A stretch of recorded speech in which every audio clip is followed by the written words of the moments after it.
Hey, dude, Daniel Greene sent you an advanced reader copy of Breach of Peace. He did what? Yeah, he sent you Breach of Peace so you could review it. What did he do that for? 'Cause you asked him. Yeah, but I didn't think he actually would. I have like 4 subscribers. It's just good marketing, isn't it? Yeah, but if he sends an ARC to every Tom, Dick and Harry that emails him, then there's no point in even selling the book. But you are an influencer. Ugh, don't call me that. Yeah, but you have a small following and any publicity is good. The more people that hear about the book, the more people that will read it. Yeah, I guess. Who could I get to read it? Dunno, maybe your girlfriend? You gave her Way of Kings, didn't you? Yeah, she DNF'd it.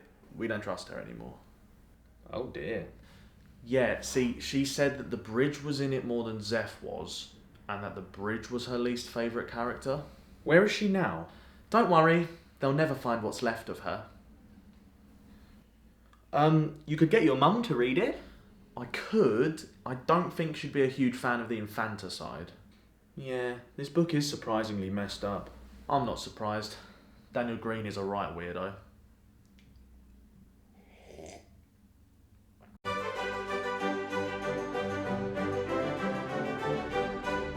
Breach of Peace.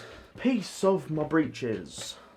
Breach of Peace is the debut novella of YouTuber sensation Daniel Greene, the Goblin himself. I've been watching Daniel for quite a while and he sent me an advanced reader copy, which was very kind of him. So I boshed through it so that I could get up a review to prepare everyone before release. All the details and links are in the description, and the book releases on the 30th of March, at least in the UK. It probably is the same in the US, but I have pre-ordered myself a physical copy because we've got to support the indie authors. And I want to congratulate Daniel because it is very inspiring, you know? I love seeing young people with goals and dreams, and then they seize those dreams by the gonads. And speaking of gonads, did this book swing low, play it safe, or did this book slam into the market with a bold presence? I do believe it's the second one. I think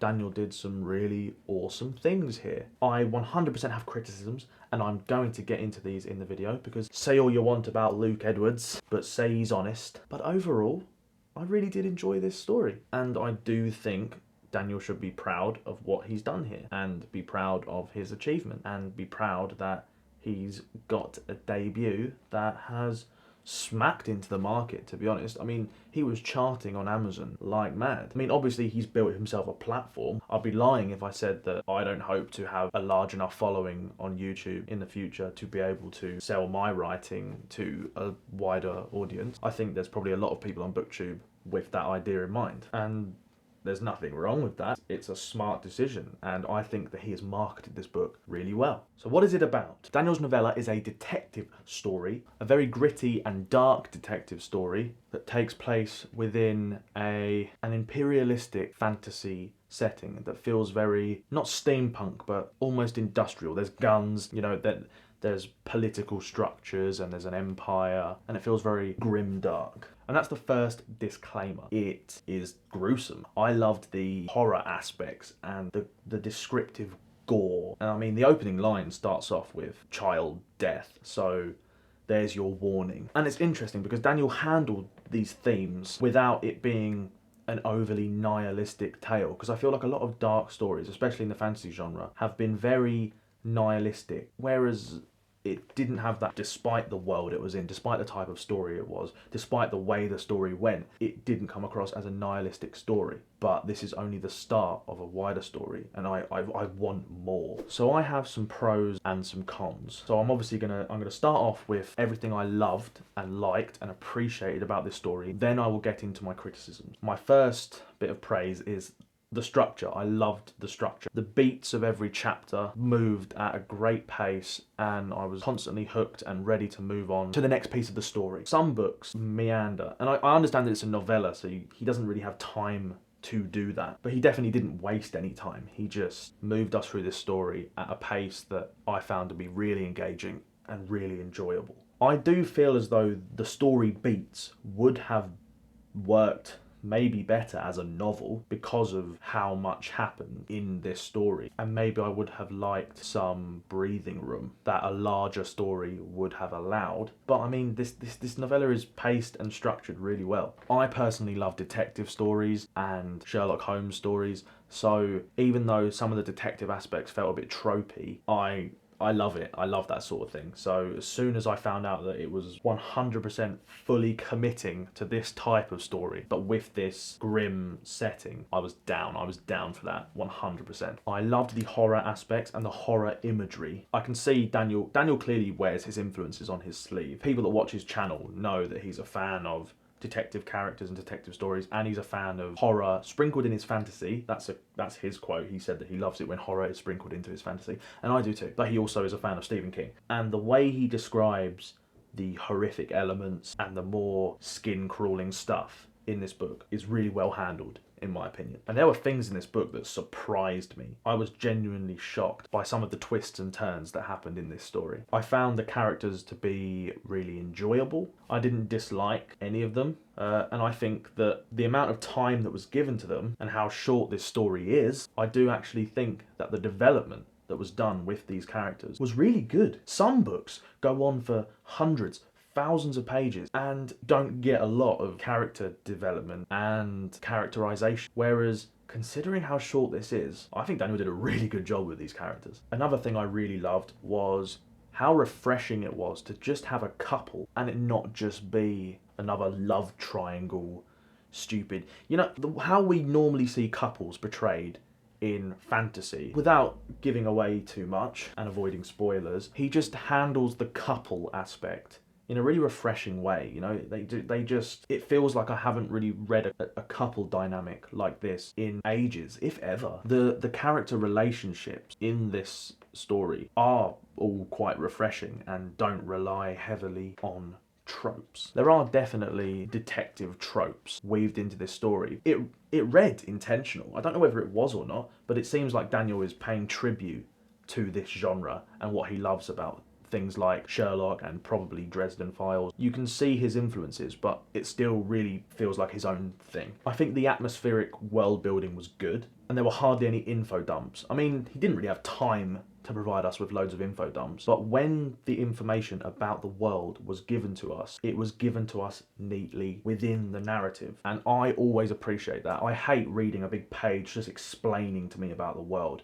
That sort of thing annoys me because it comes across as lazy, and this didn't come across as lazy. It came across as, welcome to this world that I've created. I want you to know about it. I'm not going to tell you everything about it because we've got time. And when you need to know something, I'll weave it in. There's loads of traditionally published authors that don't do that. So I was impressed there as well. I was expecting Daniel to just drop some random paragraphs that feel unnatural. I'm sorry for the assumption, but I really expected a few paragraphs just saying, this is what the anointed are, this is what the almighty is, this is how this world works, this is how my system works. But no, it was a sentence here and there, just kind of just weaved into what was happening, and I was really impressed by that. Overall, it is a really impressive debut, but I do have some nitpicks. So as I've already said, there are a ton of detective tropes, and it didn't bother me that much because I love these sort of stories, and it did feel more of a tribute than just relying on tropes. But there were a couple of lines in it that were straight out of like a 70s cop show. I wrote one down. He was like, "You guys are the best damned officers I've ever had." That is what there was a line that was similar to that, and it kind of read like that to me. I read it and I imagined like some cheesy Miami Vice police captain. It didn't ruin my enjoyment though. It was kind of nice to see these influences because it still felt like Daniel's unique story. I feel like where Daniel's story is unique and its own thing, it really shines. And when it relies on tropes and things we've seen before, it does it in a way that doesn't feel tired. My biggest criticisms are actually with the prose. And the reason I want to add a disclaimer to these criticisms is because it doesn't matter, really, because everything else feels so engaging that I was quite forgiving of the prose. And the prose is in no way bad. Like, I've read bad prose from indie authors and traditionally published authors, and this prose, for the most part, conveyed the story well and was intentional. But there were a couple of things that I want to get to and talk about. But this is also a debut, and Daniel actually hasn't been writing for that long. No one's expecting him to be a fantasy wordsmith like Rothfuss or Gavril Kay. The prose did feel clunky at times. It was quite simple prose, and there was a couple of dodgy sentences and some dodgy wording. But I was able to look past this because the plotting was so well done. The simple prose felt intentional and it was communicative. But for a story with this sort of tone and setting, I would have personally preferred some more dark, bleak, visceral imagery and detailed descriptive language. I think if the prose was tighter and there was more detailed imagery weaved into the language, so what I mean is giving us specific details of how things look and feel and really give us an atmosphere and a setting, you know. I could see where he tried to do this, but in my opinion, he kind of dipped his toe into doing this and didn't dive in, and I think he should have dived in. I definitely think this story had atmosphere, but I think with a detailed handling on descriptive writing, I do think the prose would have been even more atmospheric. There were times when he did use senses for description to give us a feel for the place and immerse the reader in that place. But overall, I do think he held back. But because I could see where Daniel was trying to do this, like when he described the smell of old wine and polished wood and how things tasted, and he did write with the senses at times. I don't know whether maybe that will come more with experience and later installments into his portfolio. I don't know if it's a stylistic choice, because Brandon Sanderson's prose is intentionally simplistic, whereas Rothfuss spends a long time revising because his writing is intentionally lyrical. I'm not sure what Daniel's stylistic intentions are yet. I don't know whether his prose is this way because that's how he wants to write, or whether his experience is affecting how the prose comes across. But for me, a story with this sort of setting and this sort of tone and this sort of atmosphere, I would have liked some more visceral language, like what we get in the first Law. But I'm not holding Daniel to those sort of standards. I think for a debut novella, his writing was really, really impressive. This is a nitpick and it's a personal preference. Some people like their prose simple and direct and to the point. I tend to prefer things a bit more flowery. That is 100% down to you as the reader, and it didn't kill my experience at all. This is me just saying how I think it could have been elevated, but I still think it was good and I still think it was strong. Another prose criticism was there were a few moments where the tense was kind of weird. The whole story focuses on a few characters and it's written in third person limited, meaning it's third person, but it follows closely within the mind of the main character that you're following. And that's my favourite way to read a fantasy story, especially one with an ensemble cast. But there were times at the end of chapters where he dropped an omniscient line, and that's a problem because that's tense shifting. It didn't happen too many times, but they were significant because these last lines were supposed to be significant. These omniscient lines were thrown in at the end of the chapters, essentially to create suspense and to create some dramatic irony, because these lines were foreshadowing dangerous events to come, to make the reader go, oh, something bad's about to happen. The problem is, because most of the story is told in what I believed to be third person limited, and it followed the thoughts of the point of view characters, these lines felt jarring and weird because, hold on a minute, Clid isn't thinking that. That line only exists for the purpose of the audience and their feelings. So that was an issue that I had. Those lines at the end of some of the chapters that were deliberately trying to foreshadow bad things to come made me realise I'm not immersed in this story anymore. This is an author writing a story and telling me how to feel. There was of course clunky wording sometimes and sentences that felt a bit off, but overall I was immersed. I was always immersed in this story. I was always immersed in the characters. But these omniscient lines, it threw that at times. My last real criticism is that sometimes the dialogue felt a bit unnatural, but most of the time it didn't, because I've already said the characterization was good. I guess the main issue is there is a little bit of technical writing inconsistency, but I think that's something that can be expected from a debut novella. And the reason he's writing a novella is because Daniel put the brakes on writing a bigger series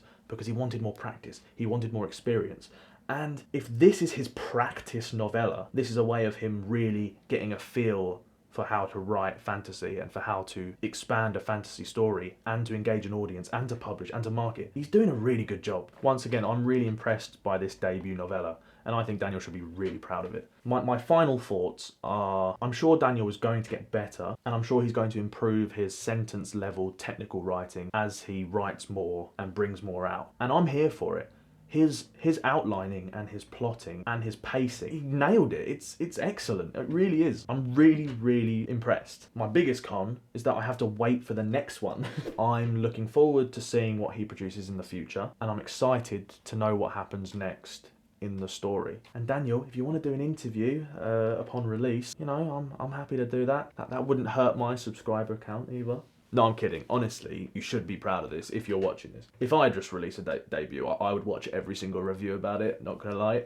But yeah, I really did enjoy this book, and I was really impressed by it. And I'm interested to learn about his process and how he thinks about prose, and I want to know about prose theory. So if Daniel did a video talking about how he tackles prose, what his intentions are with prose, his favourite kinds of prose, I'd be interested to hear his thoughts on that. Because there were times where the prose felt really intentional, and his descriptive language within the horror sequences of this book, I thought, wow, yeah, okay, this is getting cool. And his gory descriptors, like his descriptions of crime scenes and stuff, were really good. I just think we lacked the atmospheric descriptions, and my imagery of the city comes from this more than the text itself. But honestly, dude, congratulations on your debut. Congratulations on charting so well. If you guys haven't checked out Daniel's channel, I'm sure you all have, go and do that now. Link is in the description. And pre-order the book. Yeah. Please like, comment and subscribe if you like what I do here. Follow me on Instagram because I post stories most days. Breach of Peace comes out at the end of the month for all of you to read, and you guys can come and jump into my Discord and we can discuss it. Thank you, Daniel, for sending me an advanced reader copy. I really appreciate it. It was my first ever one, my first ever arc. So yeah, awesome. Breach of Peace.